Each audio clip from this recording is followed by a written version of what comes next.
வணக்கம் நண்பா. நாங்கள் ஜான் ஜேடி. இன்னும் எத்தனை வருஷம் தான் இந்த லவ்வர்ஸ பிரிப்பீங்க அப்படின்னு தெரியல. காலங்காலமா பார்த்தீங்கன்னா, லவ்வர்ஸ் பிரிக்கிறது ஒரு வேலையா இருக்கு. இப்போ ஜென்ரேஷன்ல என்னென்னமோ மாறி இருக்கு. இந்த ஒரு விஷயம் மட்டும் தான் மாறாம இருக்கு.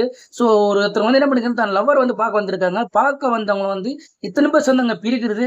இல்ல கேட்கற எத்தனை பேர் சேர்ந்தா பிரிக்கிறது.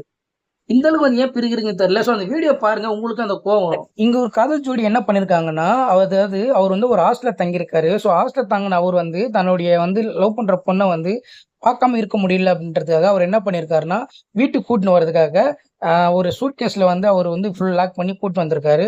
அப்படி எத்தணும்போது பார்த்தீங்கன்னா, அங்க இருந்த செக்யூரிட்டி அவங்கள என்ன பண்ணிருக்காங்கன்னா, அதாவது அவரு நார்மலா இருக்கிற சூட்கேஸ் விட இது ரொம்ப பெருசா இருக்கு.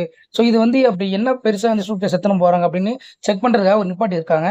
அவர் ஒத்துக்க மாட்டேன்னு சொல்லியிருக்காரு. அதுக்கப்புறமா எல்லாருமே சேர்ந்து என்ன பண்ணியிருக்காங்கன்னா, அத ஓப்பன் பண்ண சொல்லியிருக்காங்க. அந்த டைம்ல சூட்கேஸ் ஃபுல்லா சவுண்ட் கேட்டிருக்கு.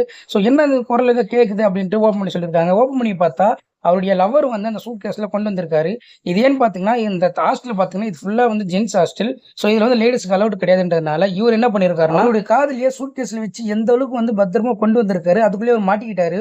பாருங்க 2 பேரும் எந்த அளவுக்கு ஒரு டீப்பான லவ்வா இருந்தா, அவங்க இதுல தைரியமா இந்த விஷயம் பண்ணியிருப்பாங்க. இத மத்தவங்க எல்லாருமே தப்புன்னு சொல்லி அவங்கள ஒரு தப்பா பேசிட்டு இருக்காங்க. இந்த காதலை பத்தி நீங்க நினைக்கிறீங்க? மறக்காம கமெண்ட் பண்ணுங்க. முடிஞ்சா என் சேனலை ஃபாலோ பண்ணிக்கோங்க.